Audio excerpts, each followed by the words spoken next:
c'est un citoyen qui prend des précautions. C'est une personne qui respecte l'environnement des réseaux sociaux. Être bienveillant, gentil, ne pas mettre de commentaires désobligeants. C'est une personne qui fait gaffe à ce qu'elle met sur les réseaux sociaux, qui vient pas insulter, qui vient pas... je sais pas moi. En sachant, les dangers s'ils dépassent certaines limites, comme les insultes et bien d'autres choses. C'est de faire des efforts, c'est d'essayer de comprendre les autres. Une personne qui utilise les outils numériques à bon escient, on va dire. Un citoyen numérique, j'en reviens à l'altérité, c'est quelqu'un qui reconnaît l'autre dans sa différence, qui accepte que les croyances ne soient pas les mêmes. Et un petit peu être à l'écoute de l'autre.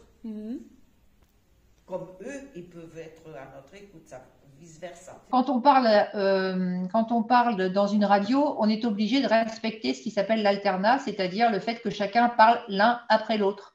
Et quand on parle en visio, par exemple, on se rend compte qu'on est aussi obligé de respecter cet alternat parce que si on parle ensemble, personne n'entend plus rien.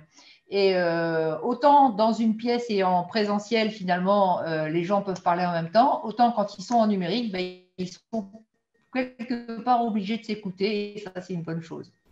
Le numérique va contribuer à aider les jeunes à devenir des citoyens responsables et émancipés et prêts à vivre ensemble des projets concrets en fonction de nos besoins collectifs. Promouvoir des initiatives d'entraide, grandir avec les écrans, sans oublier la pollution numérique. On parle beaucoup d'éco-responsables en ce moment.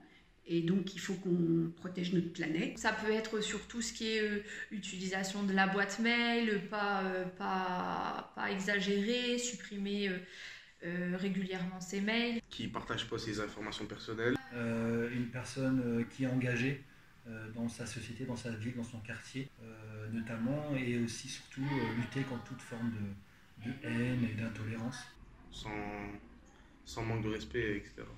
Et de pouvoir faire société en respectant les lois et les personnes en général. J'avais trouvé une phrase de Martin Luther King qui m'a fait réfléchir. Nous devons apprendre à vivre comme des frères, sinon nous allons mourir ensemble comme des idiots. Être comme dans la vie de tous les jours citoyen, mais en utilisant le numérique.